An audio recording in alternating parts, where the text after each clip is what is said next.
All right. Think we're live. Hold on.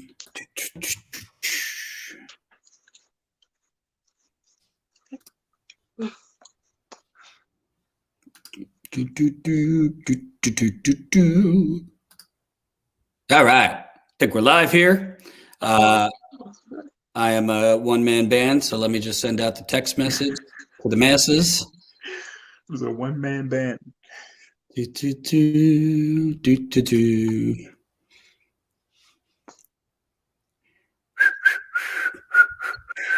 the underbite? The underbite shine. Still working? 95108.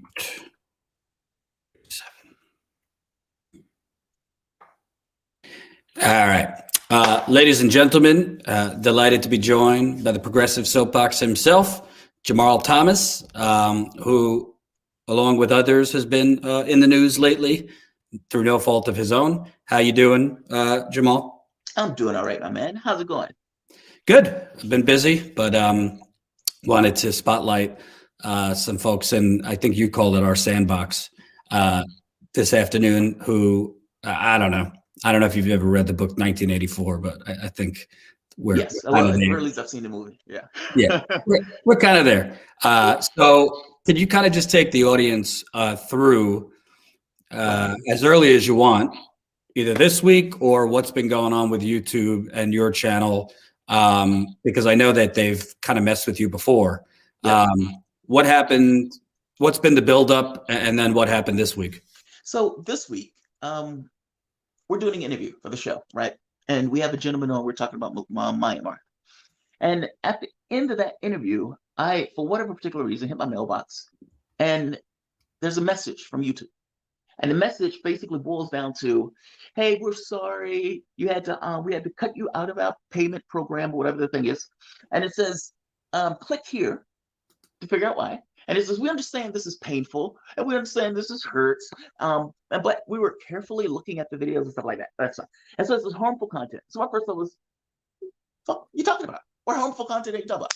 I clicked the button, and it just says the exact same thing. Basically, you have harmful content. The catch is how they define harmful, right? It's Orwellian. You like we're saying 1984. It's so Orwellian because their argument is basically, well, if you're showing anything that, let's say, includes reality, war, if you're talking about news, if you're talking about culture, all of those things are subject to basically be eliminated. And so it's so broad in regards to what they're talking about. They try to shoehorn that stuff under the term harm. Who is it harming? There's nobody that's being harmed on that. It's defamatory on its face. And so you have this thing of like, they're not even identifying the videos. They're just saying, overtly clean your channel, but they're not going to tell you what. And the reason I make the point that it's somewhat Orwellian, because I really think the reason that they're using harm has more to do with platform versus publisher, right? Because if you're making an argument that you don't particularly like a channel because of its political designation, you run afoul of being a publisher, which means you're making a political choice on a particular website, not because the person is harmful, not because the person is saying even anything false, for that matter, but entirely because you don't either want that particular thing for economic reasons, or you don't want it for political reasons. And I'm inclined to believe both of those things are true at the same time. And so it's aggravating to me because reality should be a defense to any of this. You know what I mean? Like if I'm making an argument and I say, "Hey, we're selling weapons in Syria," that's true. Now, no, Jake Tapper is not going to say that. Jake Tapper will run from that particular thing, but it is true. At the very least, we're doing so in Obama. And so it's like the being able to describe reality as it is, even when you can back it up, even when you can, substantiate your claims and everything else. It seems to be not enough. And that's utterly bizarre. And I would say even you, for example, when your video that got taken down, and that's of the Capitol riot, you holding a camera, watching the riot take place. And YouTube will be like, "Yeah, we're taking it down because that's violent, or that's harmful content." Do you think it was harmful when the people were doing it? And regardless of whether it's harmful from the standpoint of, I don't even know what harm means in that context, because you're basically showing something that happened. And if you're going to make this argument that showing something that happens is harmful, then pretty much mainstream media with the bleeds that lead stuff. And by the way, this doesn't apply to mainstream media. They can run the exact same story with the exact same footage, and they wouldn't do squat to them. It's yeah. By these standards, I mean, I'd love to know what you think, but I don't know if it wasn't TV in the 1950s and 60s and it was YouTube, could the Vietnam War protests, That's right. would that footage be up? Would MLK, Selma Bridge, all of that? I mean, there was a lot of violence. That stuff was dark. Usually perpetrated by the police. Yeah. But by YouTube standards, this is harmful to our users, harmful to our advertisers. I mean, in my view, let's just cut out the facade. It's not the users they're worried about. It's the harm to the advertisers. Exactly. But the thing that I find mind-boggling, they haven't given you specific videos. They didn't really give others specific videos. But then Ford Fisher, who is he's a journalist. Similar to Status Quo. Yes, this is live, by the way. So smash that like button. Support Jamarl and Graham. We'll tell you how you could do that in a little bit. By their explanation, they were demonetizing channels like Ford's because he wasn't adding the proper context into his videos. Well, I don't know. I'd like to know. That's why they got rid of him? Yeah, I'd like to know if you are covering a mob riot where at any moment, frankly, I don't think it's dramatic to say, when Ford was there, when my cameraman was there on the Capitol attacks day, you don't know if gunshots are about to fire. You have no idea. I mean, this could get completely out of control, much worse at any moment because you have a whole lot of people there that are in military garb, that have weapons. Yeah. Are you supposed to leave, go get that professor who could come back and add the context? I mean, it's beyond Big Brother. It is so clear that this is not about a safe environment. Right. This is about sanitizing the news to maintain a certain status quo. That's exactly what it is. I mean, that's exactly what it is. It undermines, because I think all things being equal from their standpoint, they would be perfectly content doing cat videos. Like, it's a company. So their mindset is, how do we make as much profit as possible? That's it, right? And there may be political issues where these guys are working in tandem with Democrats or something like that, or they're feeling constrained by the political space that's putting pressure on them to conform. But the pressure that's put on to them to conform has more to do with this kind of breakdown of our politics, if that makes sense. It's like you get a situation where your country has to deal with all sorts of problems, all sorts of difficulties. You have people at each other's throats, and you find that the resources get shipped further and further to the top. Now, if you are in your society, you have to explain that. How are you the exceptional nation to have 450,000 people die, right? And at the moment that somebody draws attention to that, then all of a sudden it's problematic. You know what I mean? It's not something that they necessarily want people to air out. This differential between what they say we are versus what we actually are. And by making that point, and by showing that point, they're like, whoa, that's too edgy. We don't want you to show the reality of things in comparison to what we are saying the reality is. So from a Google standpoint or mainstream news standpoint, mainstream news don't necessarily want the competition.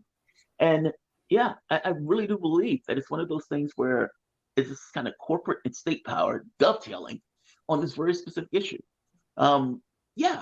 There's nothing on my channel that's harmful. That's bogus. And there's nothing they would even need to define what harmful is. And the problem is that their harm is so broad that it encompasses anything, right? It's like somebody gets into an argument. That's too much. Somebody shows a riot, let's say in Ferguson, too much. Like, when do you ever get the opportunity to show reality under those circumstances? And that's just it. I don't think they're acting as publishers. And I think that's the point, more than anything else. So, not to mention the theft of money on top of that. Because the moment that they shut your channel down, your ability to get paid goes away too. And I mean money that you've already made. So all of those channels that they basically shut down, they're not going to give those people, unless they've changed something over the last several months. Those people, they're just going to steal their money. And to be clear, so the audience knows, some people came in late. Jamarl's Thomas, along with a whole host of others, was demonetized, which means no super chats, no ability to earn revenue. You could still go live, but you essentially can't make money. And if your revenue is significantly derived from YouTube, you're kind of screwed. I'll let you talk about what this does to your channel, but this is not some part-time thing for you. I mean, I feel like every time I go to the bathroom, you're live with a new video.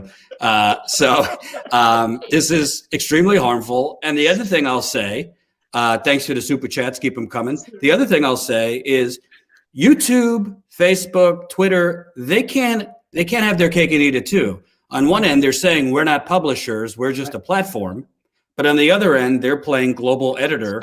What is news and what isn't news, what is harmful and what isn't harmful. Well, if you're not a publisher, then you're just a platform where content exists.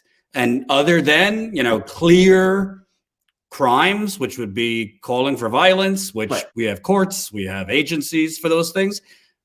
You're just a platform for you. That's why it's called YouTube, to have a say, whether it's news, commentary, whatever it is.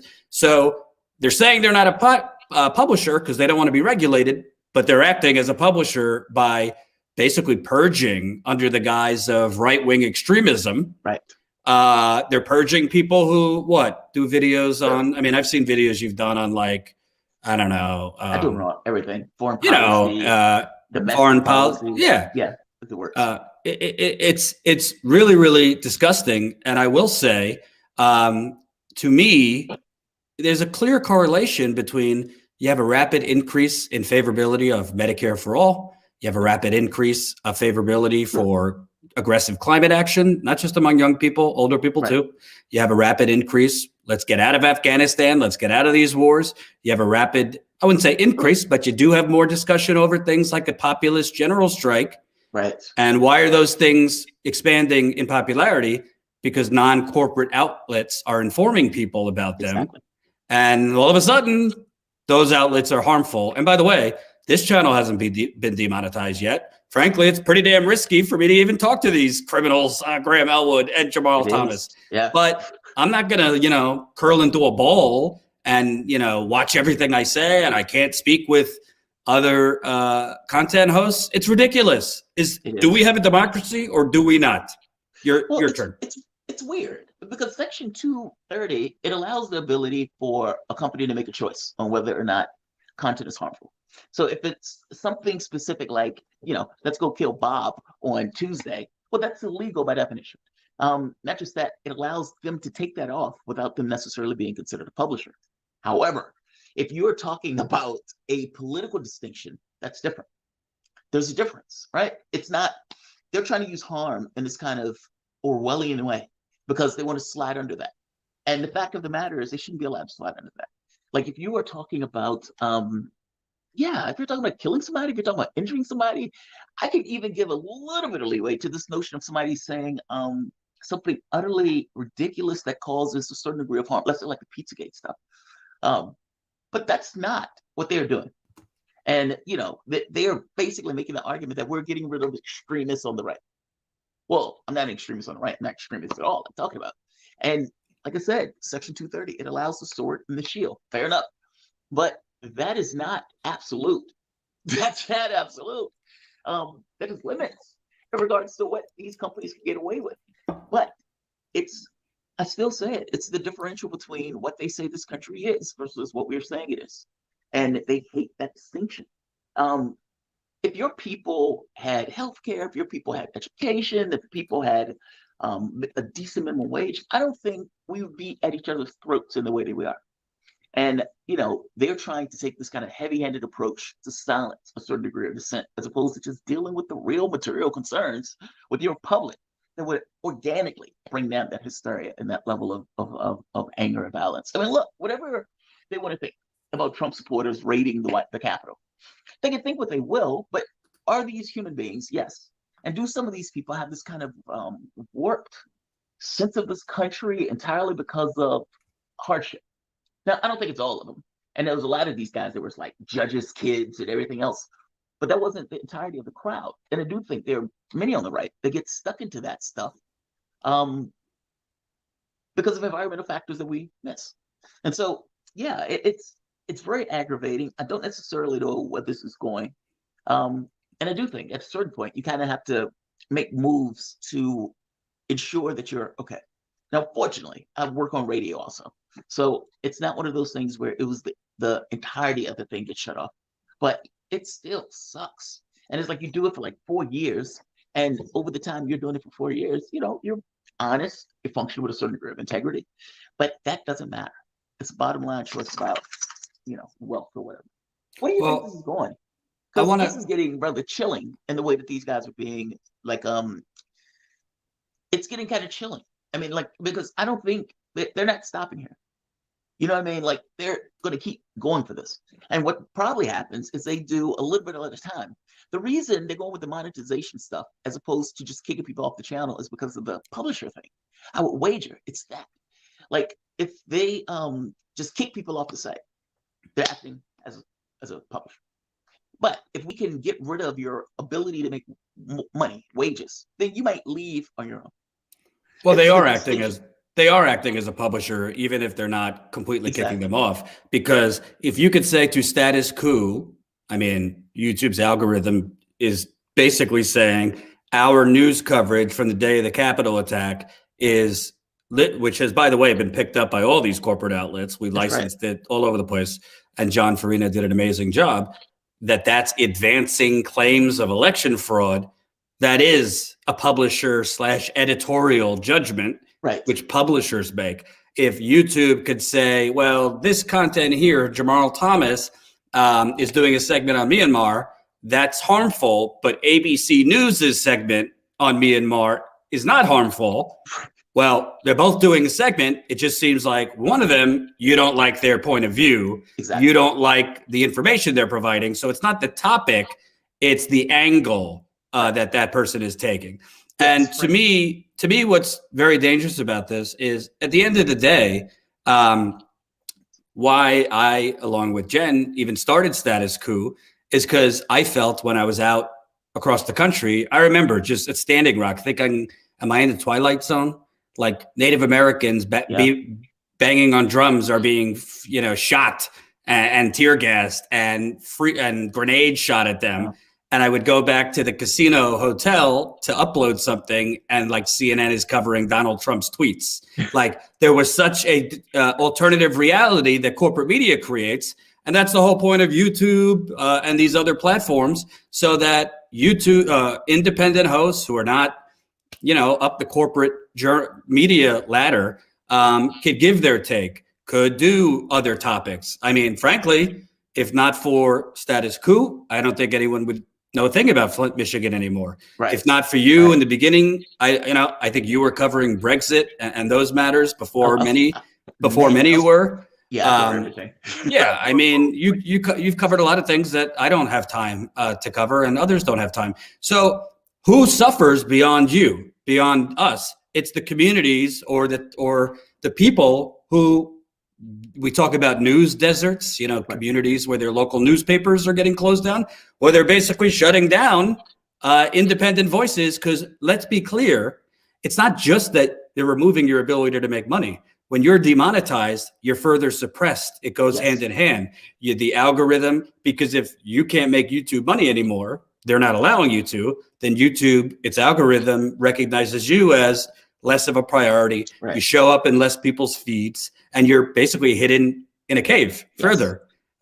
So I don't know what the answer is. I think people need to come together. Frankly, I think corporate outlets need to be shamed. Where is Mr. Reliable Sources on this? Yeah. Is it only a problem if a Washington Post journalist is, affected? Yes. That's literally it. Yeah. Because where this is going, in my view, we're going to head to probably, in the good old days, it was the Committee on Un-American Activities. Yeah. Well, what about the Committee on Disinformation? I can see that in a Joe Biden administration. Ministry of Truth. Yeah. Ministry of Truth. That's what it is. So how do you, obviously there's other platforms, but how does a channel like you kind of go forward? What do you have to do now to kind of pivot? You obviously don't want to do this if there's no way to make any revenue. Yeah, well, I do make there's still things like Patreon. There's still things like PayPal that people can donate and contribute to. And people have been pretty badass about it. And just in the sense of like accolades, basically saying, yeah, dude, that kind of sucks. We watch your channel. There's no harmful, like literally nothing harmful on that channel. Like there are some goofballs out there. So don't misunderstand me. I don't even think the goofball should be taken off. I was even fighting for Alex Jones. Like when Jones was being taken off, I was like, whoa, why are you guys okay with this? Like, I don't care that he was a goofball. He had the right to be a goofball in my head, right? And it's like the issue with Jones isn't really Jones. The issue with Jones is the loss of credibility of our infrastructures. Like if the mainstream media was on point, if people felt like their society and everything was going relatively well, if they felt they had money in the bank, if they had felt that their kids were going to be okay, but you can pay for your school, you can pay for your medical bills, all that stuff, you would have a far more kumbaya society. Alex Jones, weaving conspiracy theories and stuff, gets across more so that there's something that is happening within your country where people believe that mainstream media, the politicians are not aligned. And they're perfectly willing to go looking for sources to try to give them some kind of idea of what's going on behind the scenes.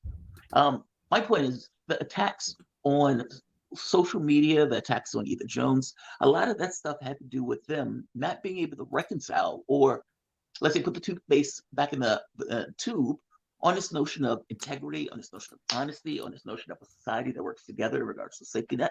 So instead of dealing with the real issues, let's just hide it. Let's just get rid of Jones. Let's just get rid of these lefty channels that's bugging the shit out of us. Let's just get rid of Telesur or these other networks. We don't want an opposing point of view. It's that. And you're right. From the standpoint of income and from the standpoint of revenue and everything else, yeah, it's a pain in the ass. I'm not stopping my channel, though. I will migrate over to either Rock, or there's another one, I think, called Odyssey or something like that. But working on the radio has helped. I never trusted YouTube. After they shut my channel down, it was like 2 years ago. At that point, I was like, whoa, you can't trust this. You don't control the device. You don't control the edifice. At any point, they can change their rule set. They can change their rule set tomorrow and find a video you did 3 years ago to take you off. Like, it needs to be put into perspective. It can't be trusted. And because it can't necessarily be trusted, my thought was always, oh, you need to find something else in order to balance out the YouTube thing just in case anything goes wrong with that. So the radio gig was the thing that helped out with that, but it still sucks. It sucks. It's like thousands of bucks that they're just keeping indefinitely. And that's, that goes beyond the thing of the channel. That goes to just theft.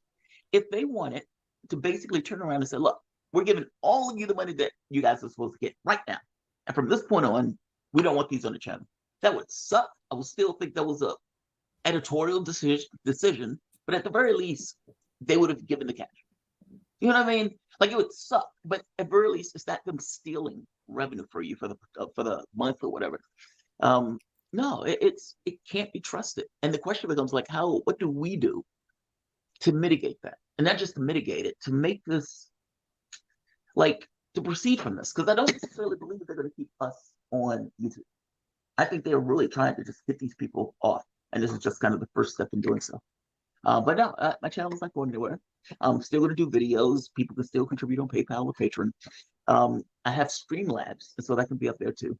So no, the operation continues. It's just aggravating. It's like content free almost. I want to give my own personal love letter to you. As I suggested, people should. Obviously, it's tough times for everybody. So if you don't have the money, you don't have the money. If you do have the money, definitely chip in to Jamarl, and you can tell people how. But I want to specifically just point out how I first came across from you, and completely transparency. It was completely self-serving for me, but I did want to point out why I particularly liked you in the first place. So a couple of years ago, obviously, there was some accusations against me. We don't have to relitigate the whole thing. They were not true. And Ty, my former cameraman, still a buddy of Status Quo, says to me, yo, you should check out, this brother. He's, Ty talks like that. You should check out this brother. He's the only one being fair about you. He did a good video. I said, oh, okay, I'll check him out. And I watched you, and it was, this is like the beginning of Me Too. Like every man is guilty by tweet. Just throw away the jury. Just put them in jail. And most of them were. Let's just be clear. but I watched your video and it was just like very rare, like nuanced thing.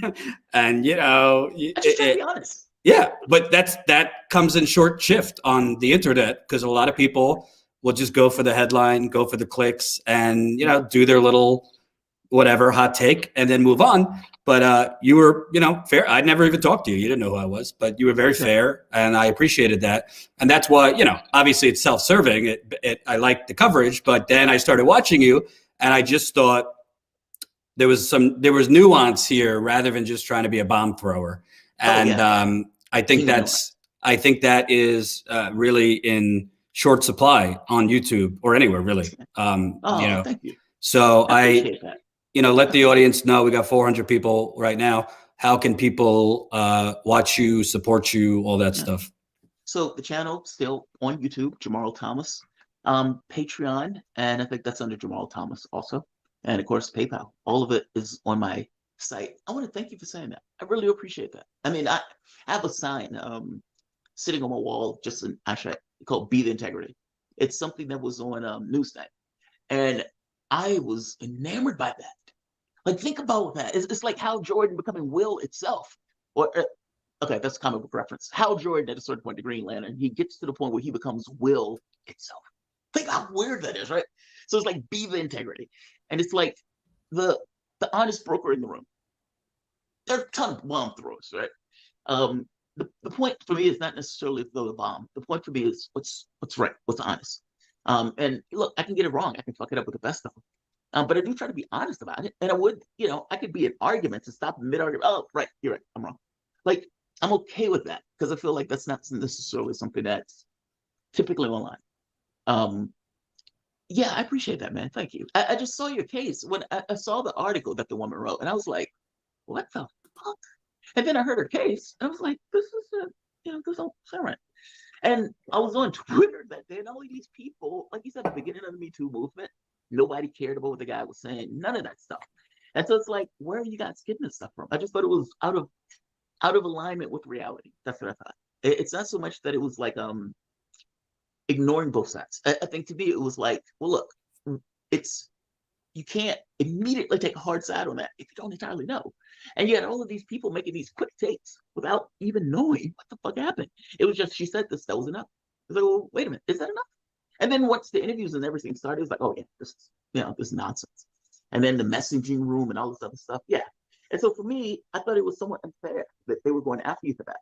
It's one thing if they had a smoking gun or if it's something that I thought was credible. I think it was credible. But no, man, I appreciate that. It is what I try to do. Try to be honest. So. Well, I appreciate that. I hope everybody in the audience, you know, even if it's a couple bucks, can chip in, because I could tell you, and Jamarl could tell you, this is not a hobby. This is a job. It's a lot of work to do one video, let alone couple, 10 to 20 a week. Research goes into it, setting up interviews, all that, marketing, social media. So it sucks when arbitrarily, Big Brother YouTube, boom, takes its machete on you. I mean, honestly, at this point, I'm just waiting for our turn. I hope it doesn't come, but I'm just waiting. So everybody tune into Jamarl's channel and definitely support him. Patreon, PayPal, all that stuff. The link to his channel I pinned at the top of this chat. So go subscribe if you haven't. And we'll keep in touch, man. Thanks, my man. I really appreciate this interview. All right. And I appreciate your kind words. It's funny. I'm enamored by that. I can't get over it. No, thank you. I appreciate it. And I appreciate this. So thank you. Thanks, man. Take care. All right. So that was Jamarl Thomas, Progressive Soapbox, who, along with Graham Elwood, who's about to join me. Who else? Ford Fisher. There were Convo Couch.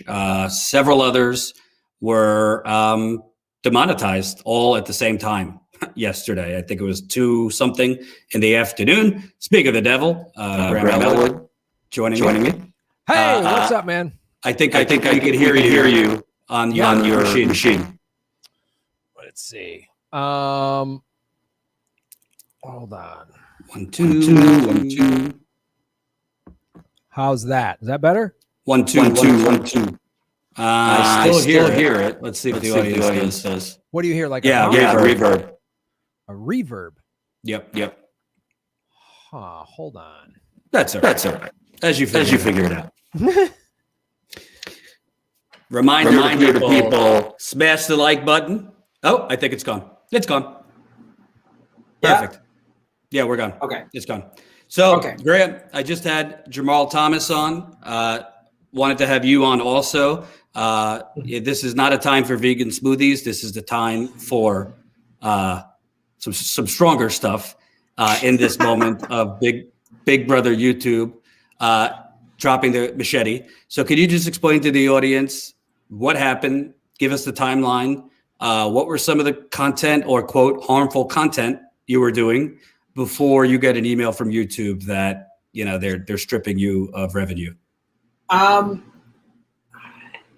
it happened Monday. To me, I got hit Monday. It happened in the afternoon for me, where I just logged onto YouTube and saw this. You've been demonetized, and then brought up that warning or that thing that says, all it said was harmful content. And I clicked on it, and they just gave me their vague terms of service. They didn't say you said this on this video at this time.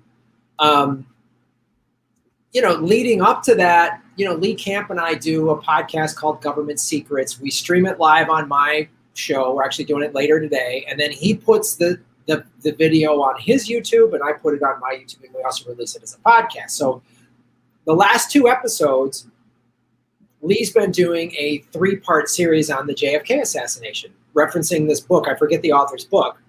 That really goes into a lot of the forensic evidence that shows JFK. It just completely blows away the single bullet theory, and they altered X-ray, all this stuff, right? So when he put his up on his channel, YouTube then put this notice right below it saying something, I forget it was, like fake news, like this is incorrect. Lee Harvey, Wikipedia states Lee Harvey Oswald was the lone shooter. So Lee sent me that text, and he was like, "Is this happening to yours?" I'm like, They didn't do it to mine for whatever reason, my posting of the video of it, but so that was happening, and then both of us dropping the Government Secrets episode about JFK, both of our numbers were clearly throttled. I mean, those episodes usually get 3,000 to 5,000 on both of our platforms. They were getting like barely 1,000, right? And then all last week, I've been covering, as I'm sure you have too, like what happened with GameStop and Robinhood. And I've been showing Janet Yellen, got $810,000 from Citadel. I showed that where Jen Psaki wouldn't answer the direct question of should she recuse herself. And so I was doing videos like that. Nothing crazy. I'm not advocating violence or anything like that. And that's the thing about, and this when dealing with YouTube, which is owned by Google, there's no recourse. And they just said, you can appeal on March 3rd. And I was just like, wait, what? And so I posted that screen grab on Monday night on Twitter. And I said, this is what happened. I said, I think it might have to do with Lee Camp and I. And so I woke up in the morning Tuesday, and a bunch of people were like, oh man. And that day, you and I were on Jimmy's show. You hadn't been hit yet, but they had taken off your live stream. And then really it was just a domino effect from Tuesday into Wednesday. Kim Iverson texted me, and she's like, hey, how can I help? And then she started going, oh man, this show. And then it was, Wednesday was when I think you guys and a bunch of the other shows got taken out. And I don't know, how many shows are we at now? Over 10, 12, something like that? I've lost track of how Big Brother has censored us. So they have to go into the specifics. So for the audience who might not be aware of this, so my YouTube show, as I'm sure with yours and everybody else's, I make money from the ads that play on the clips. And then a big part of my business is I live stream 4 or 5 days a week, and the super chats, right? So I can't make money off super chats. they pulled the ads. And also, if you're a YouTube Premium member, when you watch anybody's, if you watch yours, show, mine, Jimmy, whomever, when you pay for YouTube Premium, you're paying to not have to see ads, but they've figured out whenever a YouTube Premium member watches one of our videos, we get a little bit of money for that too. That's all gone. And they took, there's no ads playing on my entire channel. I mean, I've been doing Political Vigilante for 4 years. We're talking in the neighborhood of something like 2,500 videos. None of them can have ads now. None. And I knew this was going to happen. I mean, we all kind of have seen this happen. We've all seen videos. I mean, just the last couple years, I put something out about the war in Yemen or Syria. Just putting those words in the title, they would say, oh, we're going to limit the ads or no ads at all. I had a live stream cut last April. They just cut it. I've had some videos pulled down. All within the last year leading up to this. So it's really like, you know, Big Brother, I mean, literally they can just do this. And I'm really tired of the like, well, we're a private company. No, you're not. It's literally like if Google owned a park, and Google, it was their park, it was their property. And on that park, they invited people to come and talk and discuss things and have, you know, put up videos and have political debates on that park. And then suddenly they said, oh, you can't come to the park. You can't come to the park. You can't come to the park. No, not anymore. It's everybody's park now. So it should be, it's scary. And, you know, we talked, you know, you were on my show, or we talked right around a day or two after what happened at the Capitol. And what happened at the Capitol was awful. But we were all worried, oh, they're going to use this, you know, for Patriot Act 2.0. And I don't know if they're going to write a new Patriot Act, but they're already using it. I mean, we've seen how these big tech companies can do whatever they want. And the thing that bothers me is what Trump incited, the people that went there. There's already laws on the books for what he did. You can't like people, like freedom of speech doesn't mean you can just say whatever. There's protected speech and not protected speech. I can say, I hope you die. That's protected speech. If I say, I'm going to kill you, that's not protected. That's a threat. If I say, hey, everybody, go get them, that's not protected speech. And since YouTube's algorithm can't distinguish, Graham isn't actually saying he's going to kill anyone. I just want to make that clear. Yes, exactly. This is hypothetical, you Google robots. Yes. So like, and, you know, there's a case to be made. Did Trump incite a riot? Did he not? Well, that's what the courts are for. And, you know, him and Giuliani have a right to hire whatever hillbilly Nazi, you know, they want to represent them in court. And the prosecutors can prove their case. And this is what this is. And a whole group of people get to weigh in on it. Right now, you know, just whatever. Jack Dorsey at Twitter can just pull people down, and there's no, like, I don't get what, like, well, I do get it. There's already laws on the books. Just use those. But this, to me, just feels like more of it's just more like censorship. They want more control because now, and I was talking to Jimmy Dore on the phone today, and he was like, man, this sucks. And I go, yeah. And he goes, Graham, I already kind of self-censor. Like we all kind of do that now because you're afraid. I don't want to put Yemen in the title. I don't want to put this or that in the title, or I didn't put YouTube in the title because I knew if I did, who knows? Right. So that's self-censoring now. We're all like, and it's really scary because, you know, again, everything that happened at the Capitol, the DOJ and the FBI are arresting people as well. They should, because clear laws were broken. You can't smash windows. You can't show up the Capitol building with a gun. And if your social media says, you know, and they're using people's social media where they said, I'm going to the Capitol, we're getting a gun, we're going to take this country back. Okay, there's evidence. That's, again, it's the same thing if I'm like on my social media going, again, Google, hypothetical, let's go rob this bank. Here's how we're going to rob this bank. And I rob a bank. Well, then now they have evidence to prosecute me for committing a felony. So it's already on the books. They don't need to just, you know, and this is the problem, like just yanking Parler. I was never going to go on Parler. It's not for me. I mean, like, I don't like Alex Jones. I never watched him. I never subscribed to him. And if anybody, again, as I'm talking about here, says something that is not protected speech, that is against the law, then prosecute that person on that instance. But now they're really encouraging me and all of us to just make, cat videos, or if I just did surf videos and smoothie recipes, they're not gonna hit me. Well, I also think that there's so many infuriating elements here, but specifically it seems to be tied to you doing JFK assassination videos. This is an entire industry. The single bullet theory, which maybe I'll be demonetized for uttering the phrase. There has been documentaries on this. There has been a gazillion books on this. I remember 2020 on ABC did a documentary on this. Oliver Stone has done countless movies, documentaries on this. This is not some lunatic fringe on the internet. This is an open question. And by the way, if the last poll that I saw among Americans, it wasn't 90% of people felt that Lee Harvey Oswald was the sole shooter. It was closer, I think, to like 50, 60%.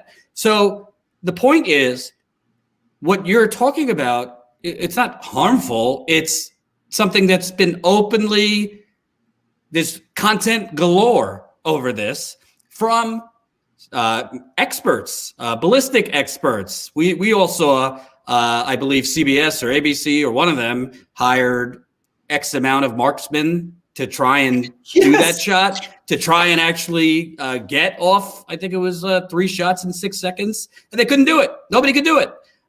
So essentially, and I was talking to Jamarl Thomas about this, YouTube is contradicting itself. And when we say YouTube, let's be clear, Google owns the world and owns YouTube. On one end, we're not a publisher, so don't regulate us. But on the other end, your content's harmful. You're not adding enough context into the content. We don't like the topics you're doing. You're advancing claims. Well, those are decisions publishers make, not platforms. Publishers, i.e. editors, make at news outlets. So if YouTube, i.e. Google, wants to say Graham Elwood's content is, quote, harmful, or I don't know, not enough context is added, which who the hell is Google to be determining context for content, then they need to be regulated because they're not a platform, they're a publisher. Yeah, it's really, I mean, that's such an excellent point. I mean, like, if they're going to demonetize me for me and Lee Camp talking about the most disputed assassination of the last 100 years, I mean, like the most, like you said, all these experts have been talking about JFK since it happened in 1963, then, I mean, they get to deplatform anybody. I mean, the woman that asked, Jen Psaki that question about is Janet Yellen, is it a conflict of interest? Is she pushing a conspiracy theory? Is anybody who's just saying, like, all of the not leaked, but even just Freedom of Information Act documents that show all the things the CIA has done, Operation Paperclip, Operation Mockingbird. This is matter of public information. Lee and I have talked about that on our show too. Is that harmful? Letting the American people see Freedom of Information Act documents showing what the CIA has been doing in the name of American democracy the last 60, 70 years? Like, when does this stop? And, this like shutting everybody down, again, the laws are on the books. If you're a Klan member, neo-Nazi organization, and you're advocating to go kill non-whites or Jews or whatever, that's a crime. That's a crime. You can't do that. If you're just going to say, hey, the white race is superior, you have the right to say that. I have the right to say you're offensive, you're a bunch of dumb hillbilly crackers. I have the right to say that. Neither one of us have the right to say we're going to kill each other or whatever. So it's like, and all this like mass censorship, first of the right, and now they're coming after the left. But I mean, honestly, historically in this country, they've really gone after the left. I think this was happening well before Trump even got into office. It was happening well before the Capitol. And I mean, look, they put Eugene Debs in jail just for trying to run as a socialist, just for trying to run for president as a socialist. They put him in jail. So this country has a long history of any lefty socialists, they take us out. I mean, Fred Hampton, you name it. Fred Hampton, committed the egregious crime of trying to unite whites and blacks together and realizing that this is a class issue. That's what capitalism creates racism. So, it's unelected tech billionaires which have been working with the CIA. Julian Assange's book, When WikiLeaks Met Google, shows this. And we know, this, from, public domain information of donations. Big tech has really paid a lot of money to get the favor of the Democratic Party, which is now in power. So that was my segue, because let's look at this from a numbers game. Medicare for All has been skyrocketing in popularity. Green New Deal, skyrocketing in popularity. Everybody wants to get out of Afghanistan. Banning fracking. We could go down the list of progressive priorities that 10 years ago were quote unquote fringe, now are in the mainstream, and even getting majority of Republicans to support that. Well, why is that? Is it because MSNBC has been giving them a lot of airtime? No, it's because of independent channels like you, like me, like Jimmy. We go down the list, not just progressive channels, giving alternative information, not alternative facts, alternative information that you're not going to see on the mainstream media.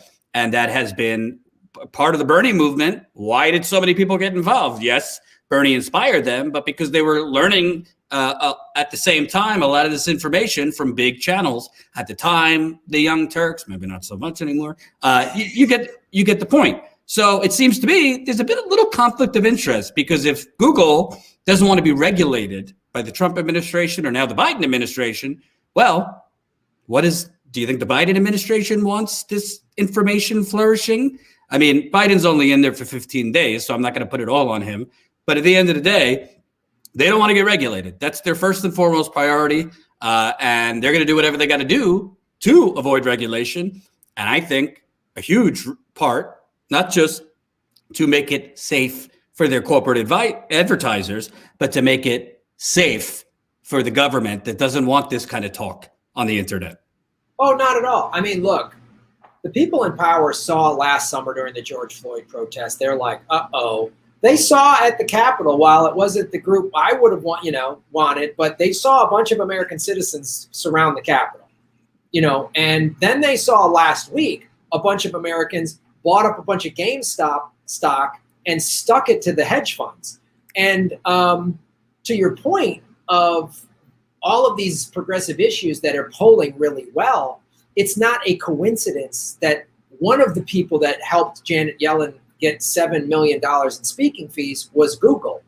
So that's, you follow the money, you see what this is all about, and everybody cheering, yay, Trump's gone. All right, I'm glad he's gone, but now we've got Biden with all these Obama and Clinton people that love big tech. Big tech doesn't help out with the intelligence community. They directly work with them. Their data, they do data collection. I mean, Jeff Bezos was paid $600 million by the CIA to host their servers. And so you're seeing this, and they wrap it in a rainbow flag. And then, some people liberals on the left think, oh, it's so much better now. And it's like, all right, we got rid of the overt fascism of Trump, and now we're in the nice, polite, fun fascism of Biden. And it's like, and people, I don't think they realize that these social media platforms are just arbitrarily doing this, and they're buying. That's why did Google and Citadel and these groups, did they really was Janet Yellen going to provide their people with new information? No. They all know how the financial system works. They just were buying favor with her, knowing there's a good chance we're going to get her somewhere in Biden's cabinet. They got it. She's Secretary of Treasurer. And this is how this works. This is why, I think what happened, Robinhood, I don't think it's a coincidence that the Robinhood thing happened last week, and then literally this week, it's just get rid of all these independent voices, because they're threatening. They want regulation, these independent voices. They want to hold the powerful people accountable, and we can't have that. That's why. Well, I also think I was off for a few, well, not off. I just wasn't going live for a few days because I've been working on this investigative story. So I didn't really get into the GameStop stock, but there's a connection. The GameStop and Reddit users basically giving Wall Street a taste of its own medicine. It's all about manipulation, right? It's all about artificial deflation of stocks or inflation of stocks, and Wall Street basically rigging the entire system. Well, that's the same thing Google has done. This algorithm is rigged. They've said it publicly.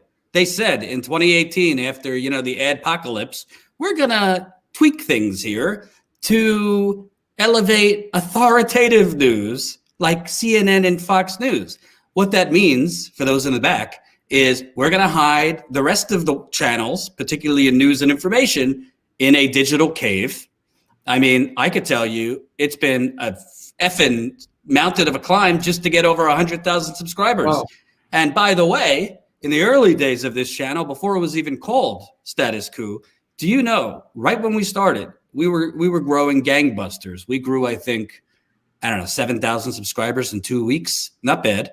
And I said to my partner, Jen, hey, why don't we try to buy an ad? We're growing so organically. Why don't we try to buy an ad? Meaning give YouTube money. Give YouTube money to help us get into more people's feeds.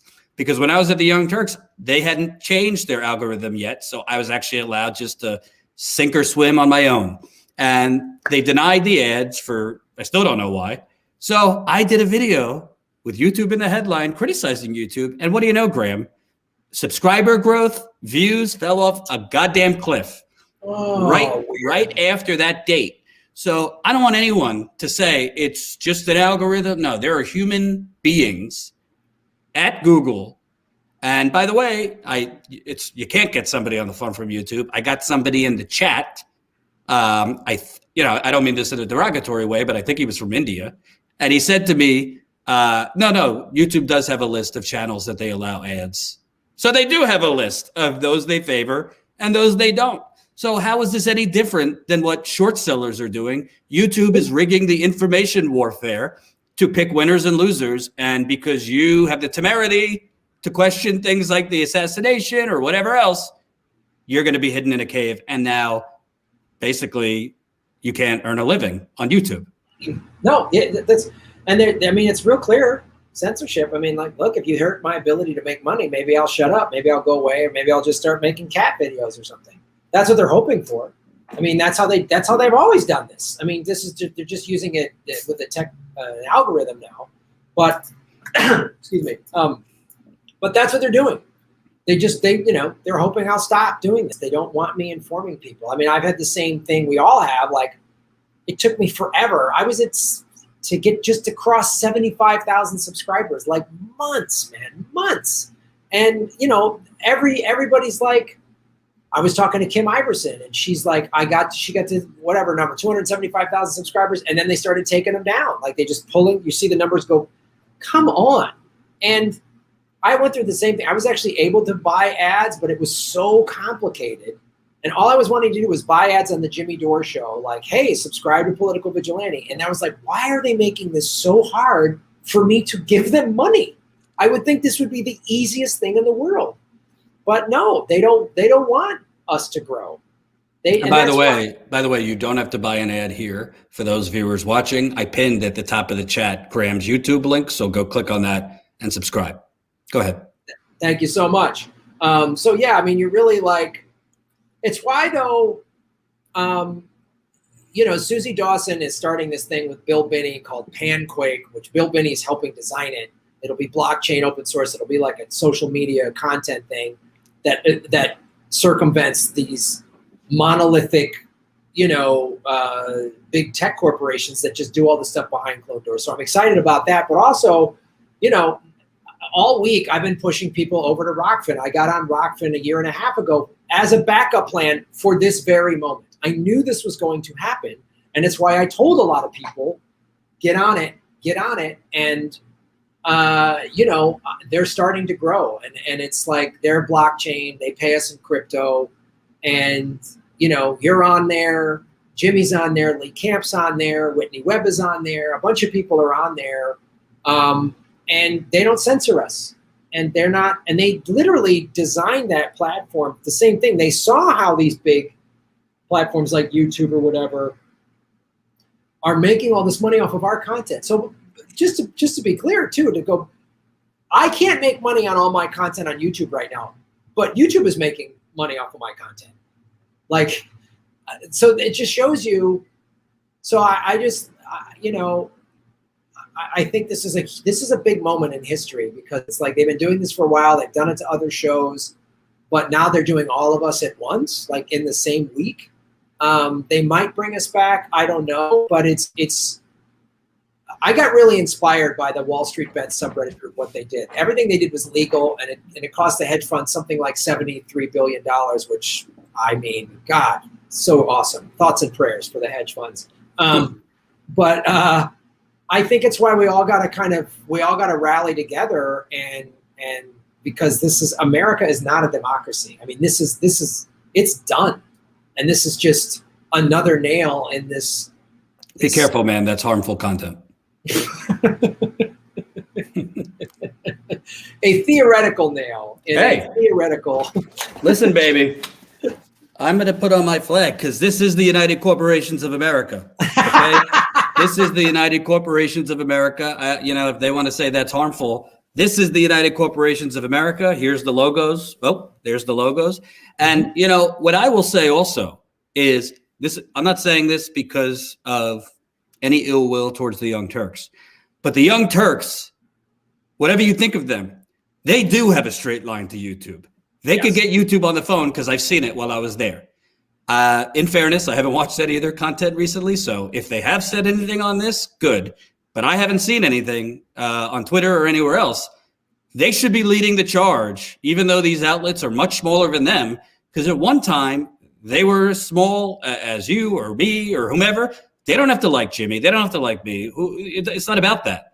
But if they raise a stink about this, the mainstream media will pick it up, because the mainstream media, does pay attention sometimes to what they do.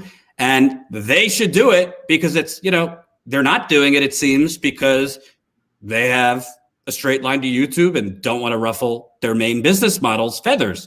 But at the end of the day, do you really think, Jank, if they're doing this to everybody else, if you grow your spine back and don't just do 24/7 topics on Republicans, do you think they're not going to come for you eventually if you do start taking it to the Democratic Party again? Come on. So I hope, I would glad to give them credit if they do. They should be screaming about this, because they, as far as I know, are the biggest channel in progressive media, if you want to label it that anymore. And I haven't heard anything. And that's crazy, because this is a straight attack on, it's not just left media. It's a straight attack on anti-capitalist point of view. Oh, absolutely. That's it. And you're right. TYT could do this. I mean, unfortunately, and I hope I'm wrong. I hope you're right. They won't. I mean, Cenk he didn't do it for us to vote. I mean, he doesn't want to rally behind anything. So as long as he's fine and he can go hang out at, like Jeffrey Katzenberg, I'm sure is, good friends with the head of Google. And that's Jeffrey Katzenberg gave Cenk money. And so that's how that works. They all hang out at the same country club or whatever. Their kids all go to the same private school. And so, and like you say, he can just call up and say, what's going on? And I can't, you can't, I don't have that line to anybody. I have it would be a lot easier to get somebody on the phone with the CIA than you two. Yeah, absolutely, man. And it's like, it'd be great if they did, but they're really good. They're really good at fracturing off the left, and the internet was the last place where we had freedom of speech. It was the last place where we could have a dissenting point of view from the corporate media. And one of the reasons the Young Turks grew so much was because they were going against the corporate narrative. They were going against the Democrats and both parties. They were going against the corporate media, and that's how they built their whatever they've got 5 million followers. And look, the big powerful people, the big corporations went, well, this is we can control the narrative on Fox and MSNBC and all that, but we can't control it on the internet. So this is how we can just take their money away. So it's all the more reason, go to rockfin.com. It's free to sign up, and it's $10 a month for premium content, and you get Jordan's, mine, Jimmy's, Lee Camp, everybody's premium content and unsubscribe to YouTube Premium, man. Like, vote with your dollars is what I say. Look what Wall Street Bets did. And I also have to ask, maybe we'll talk about this offline. If you could give a dummy a seminar on cryptocurrency, Jen, my partner, was trying to figure out how to convert our crypto on Rockfin to actual money. Full on, I have no fucking clue. So, I mean, full on, we've had, I think videos for us went up for a while, but then we kind of got lazy with it because we were trying to grow YouTube. And it's hard to grow multiple things at once. So you kind of got to focus on a few. But yeah, we're going to start uploading more there. I just don't understand it. I never have. I tried to understand it. But if you could explain it to me, we want to grow on Rockfin and other platforms because honestly, it's at a point where for me, I mean, obviously we're slightly different in terms of like we go out in the field and stuff. But at this point, I think it's headed to a point where I'll have to clear it with YouTube before I could go live from a news event. I mean, isn't that where we're heading? Oh, of course. To make sure it's, not harmful or not advancing certain claims, or is there enough context, Google? I mean, I'm afraid, to take a trip anywhere, that's not driving distance. It costs us $2,000 to $3,000 for myself, a cameraman, hotel, flight, all this. Well, what if I go and I'm live and they take it down? Then we've just pissed away $2,000 to $3,000 where we can't get any revenue out of it. We don't get eyeballs on the stories, and they're starting to take down content while we're live. They're starting to take down content a few days after we're live. I mean, you can't run a business that way. And most importantly, you can't get the news out on important stories, whether it be Flint or other things that we're covering, if you have no idea if it's allowed. And this is a scandal, and it's disgusting to me. Forget the Young Turks for a second. You would think Brian Stelter, Mr. Reliable Sources, would find some time. I mean, I read his little newsletter daily. Not a word about this purge. Not a word. The media is 24/7 Marjorie Taylor Greene. Yes, she's a lunatic. She's disgusting. Okay, she doesn't need to be covered 24/7. This is the new Russiagate. Let's not talk about the fact that, people are bleeding economically on the streets. $1.9 trillion is a Band-Aid for a gunshot wound. Seriously. Let's not talk about anything of substance. Let's not talk about the fact that Google is purging like Ford Fisher. Ford Fisher goes around as much as we do. He doesn't even offer his opinion. He's behind the camera. He interviews people, does great coverage. They demonetized him. And the violation letter said, you're not offering enough context in the videos. Well, what would you like him to do? What would you like my cameraman who was at the Capitol attack do? As there's a freaking mad riot with, you don't know what's going to happen. Honestly, there could be gunshots when you're standing there and you're shooting and there's smoke bombs going and the police are shooting tear gas and you see people in military garb with weapons behind them. You don't know what's going to happen. Are they supposed to leave the rally, go get that, Georgetown professor with the countervailing view to come to the rally so that they can interview them? This is literally what YouTube is saying, that you're not offering context. Well, you're just shooting the news event, which, by the way, Ford, my coverage, taken down, while the channels that bought the footage from us, the same footage, it's still up on CNN, MSNBC, Showtime, ABC, CBS. But the original person who shot it, that channel, it gets taken down. I mean, this is obviously a big facade. It has and it's really outrageous because at the end of the day, people could watch your channel and think you're a space cadet, or watch my channel and think I'm a space cadet, or that we are sloppy with research or whatever. We're not, but people could think that. But let me ask you a question, Graham. Has the New York Times been made to take down columns and reports that led to the Iraq War? Has MSNBC, Rachel Maddow, Washington Post been asked to take down? Not asked. Has any of it been taken down on the countless Russia stories that they got wrong? They pushed that for 4 years.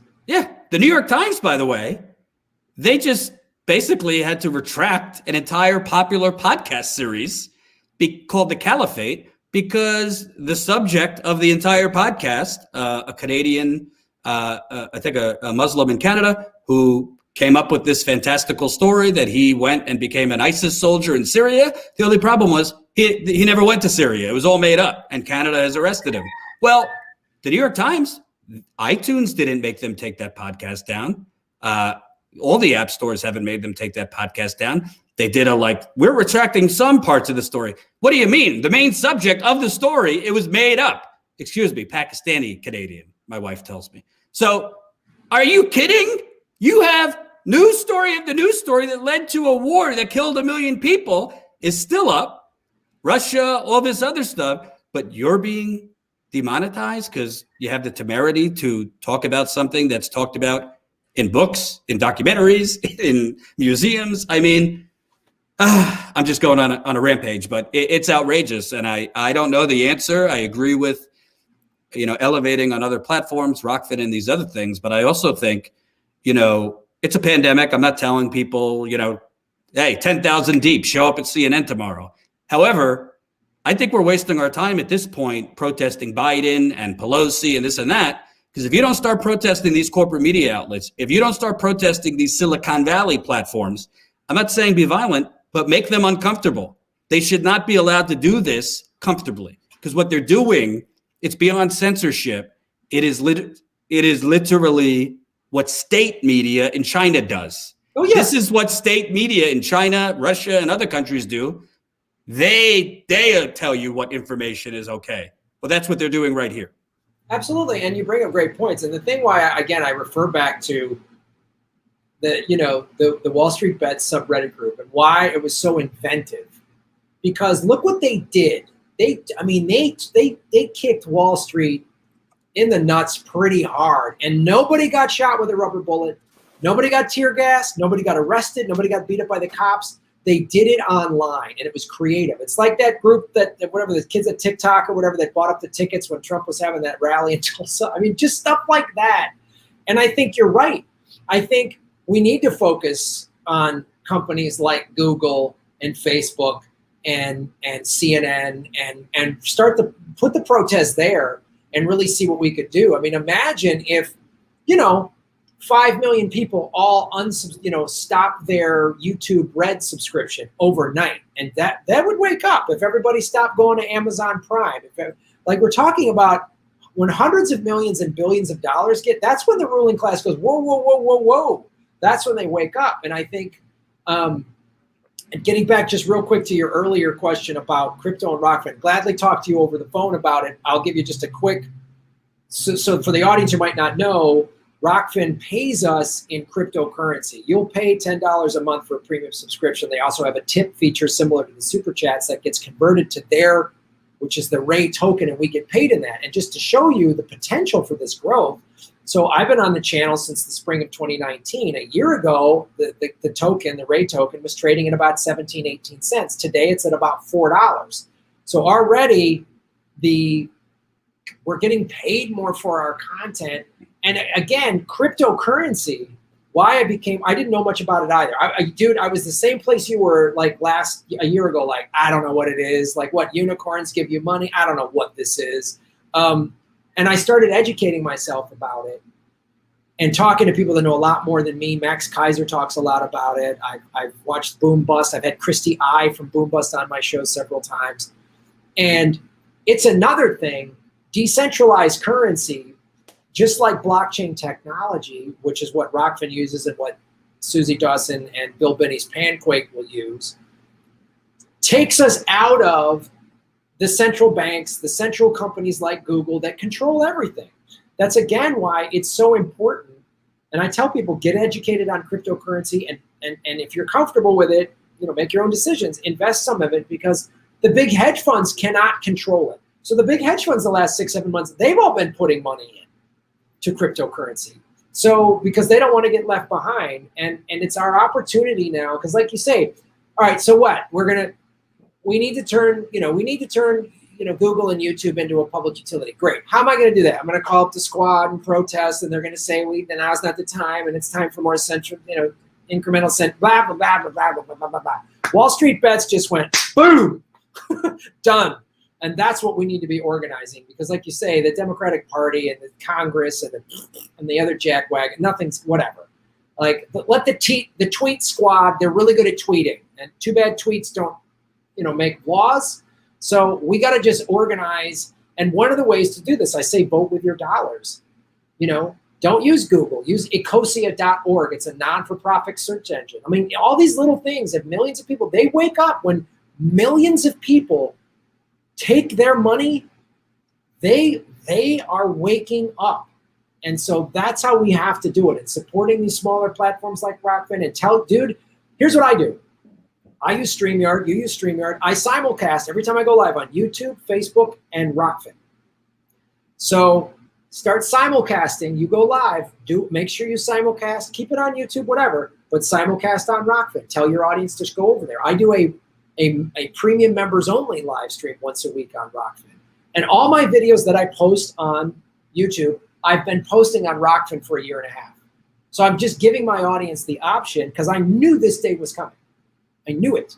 And so while this last week has been a little stressful, I'm not happy about it, I'm not panicking. I talked to the head of Rockfin. I can call the guy who created Rockfin on the phone and go, dude, and he's like, you got it, man. We'll send out a tweet. We stand behind our content creators. And so that's what we got to do, because they know how to screw us over in these traditional areas. They know how to do it. They've got the structure in place. And so we've got to find new and inventive ways to do this. And that's what it's going to take. So I appreciate you having me on your show, man. Yeah, I mean, on my end, I think a lot of people in the audience act like, Jordan, get with it. Check these avenues. It's tough. I mean, honestly, I can't speak to anyone else, but for me, I mean, Jen and I, for 3 years, have basically been doing the job of about 10 people, normally that 10 people would do. I mean, it's very difficult to be live every day and work on investigative stories, because investigative stories take about 14, 15 hours a day.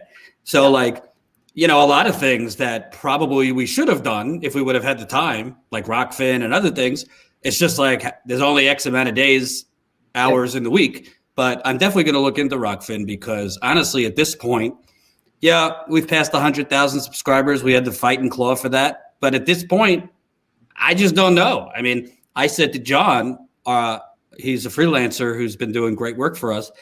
After his live stream got pulled down in Virginia 2 days before the inauguration, they cut his live stream while he was live from like a peaceful gun rights rally. There was more press there than actual Second Amendment people.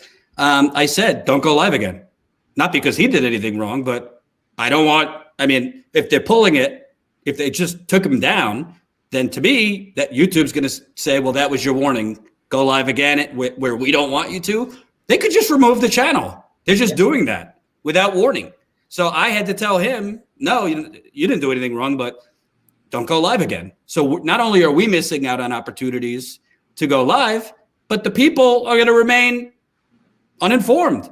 I mean, we already have a mass misinformation conspiracy epidemic, but you want to know something? There are ways to hold people accountable for disinformation.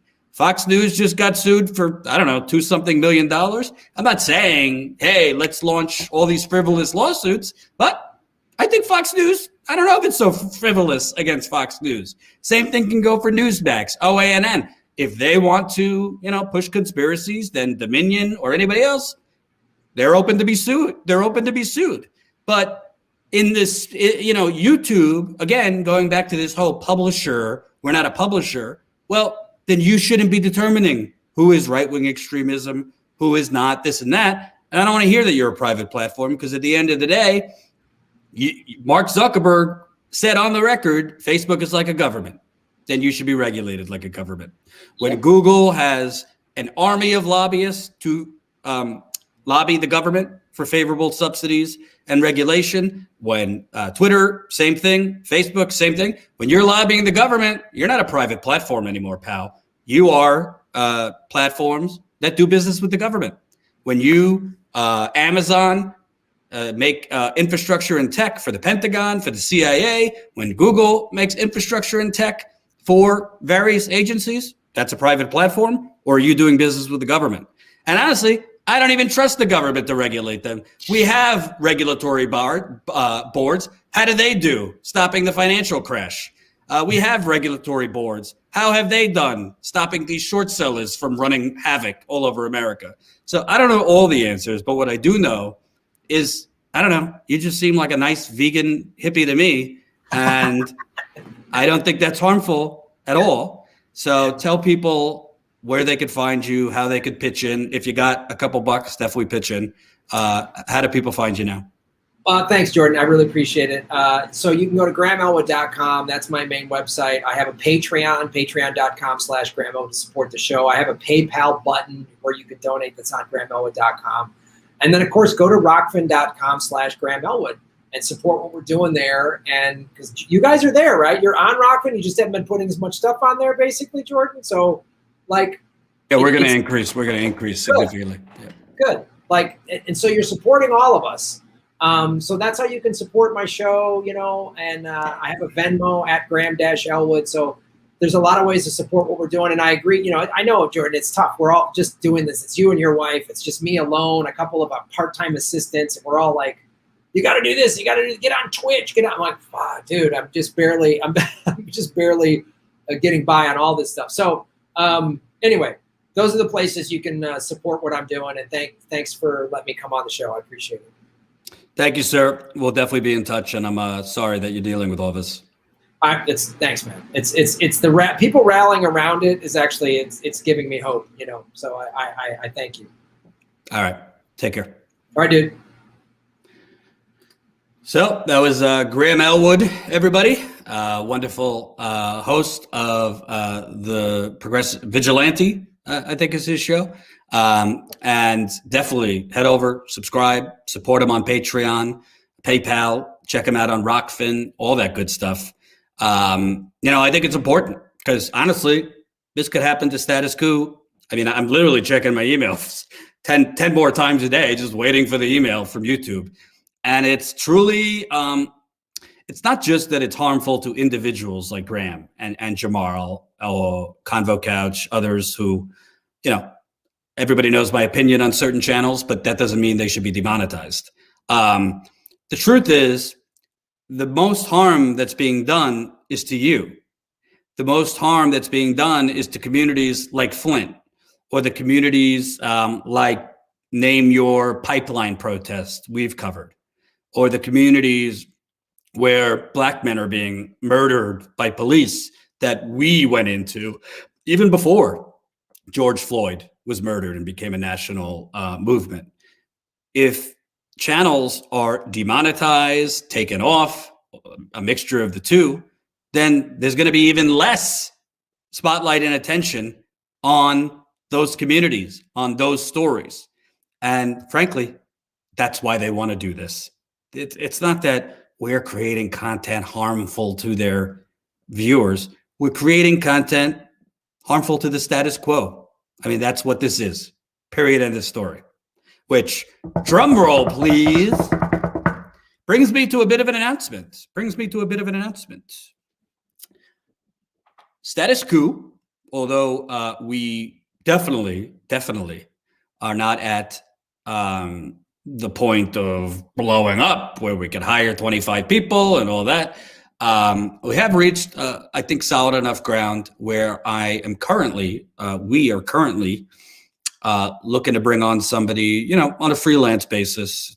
We don't have money for like full-time jobs and things like that, but we are looking to bring on somebody on a freelance basis to report. My goal would be to have that person in the Midwest.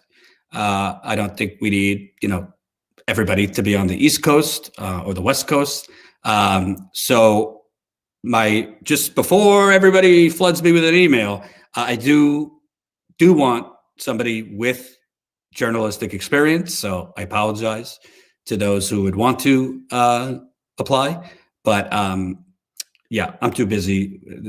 I don't have time for training wheels, with all due respect.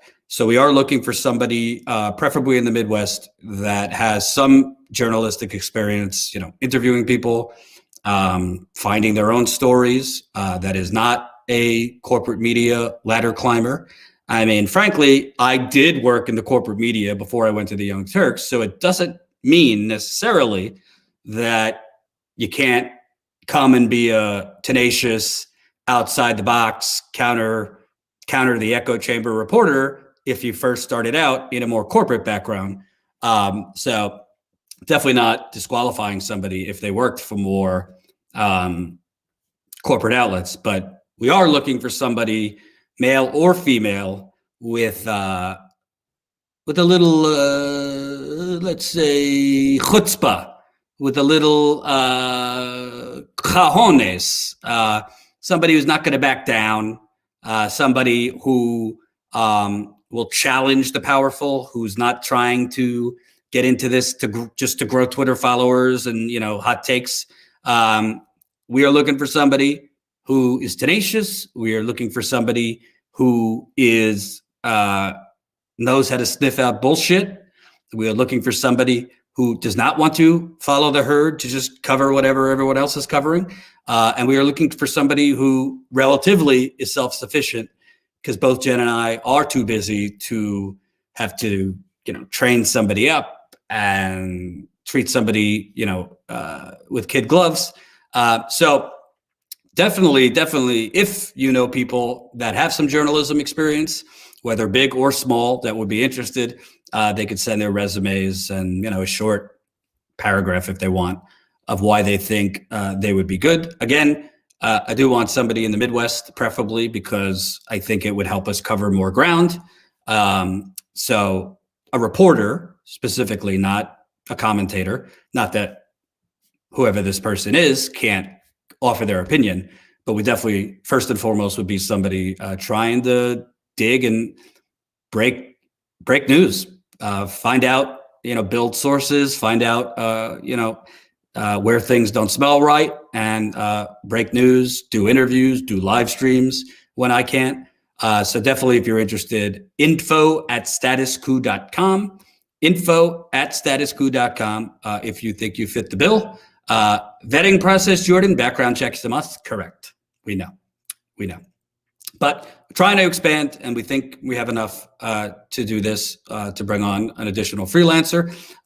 We also might be, Jordan, you just want a journalistic badass who will kick ass. Correct. We also are looking, we've already gotten resumes for this. We're going to start looking through them. We are looking for some help, kind of a jack of all trades, a behind the scenes person that can help just with everything. I mean, logistics, research, booking stuff, marketing, social media, publishing, So we're going to start going through the resumes that we got pretty soon. Unfortunately, Jen is still very sick, so she's been working, but when she can, mornings are better for her. But then as the day goes on, she gets worse and worse due to coronavirus. So we're doing the best we can. I'm working with Jen on an investigative piece, so that's why I've kind of been inconsistent in terms of when I go live. But we are working really hard. We're looking forward to getting this investigative piece out, which, might I say, whew, how much could I say about this story? Jen's not here, so I won't get in trouble. What can I say about this story that we're working on? Let's just say the story that we're working on,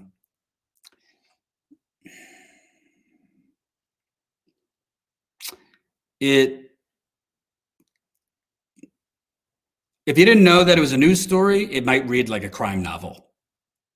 If you didn't know that it was a news story about a specific location, it might read like a crime novel. So, yeah, stay tuned for this story, which the more I write it, it's incredible to me that this level of corruption occurred and has remained secret for years. So yeah, we look forward to breaking that story. We are working on it. We think, we don't want to give a time because you never know. We think it will be out relatively soon. So stay tuned. And please support these folks, Jamarl Thomas. Definitely support Graham if you can. Status Quo if you can. We are currently at, let me share my screen. We are currently out, where are we at? We're at 1,816 members. So that's 1,816 Status Quo members. You can sign up for as low as $5 a month, statusquo.com/join. God, we want to hit 2,000. And honestly, the more we grow our paid membership, not only the more we can hire, but the more breathing room it gives us if the worst happens as far as YouTube. Our core business model in terms of revenue coming in is paid membership. We did that intentionally because we didn't want to be 75 or 80 or 100% reliant on YouTube for these very exact things that are happening now, because we expected problems with YouTube. So we've built a business around you, $5 at a time. We have other memberships for hire. So if you have the means, if you don't, we understand. If you do have the means, statusquo.com/join, sign up for as low as $5 a month, and you get access to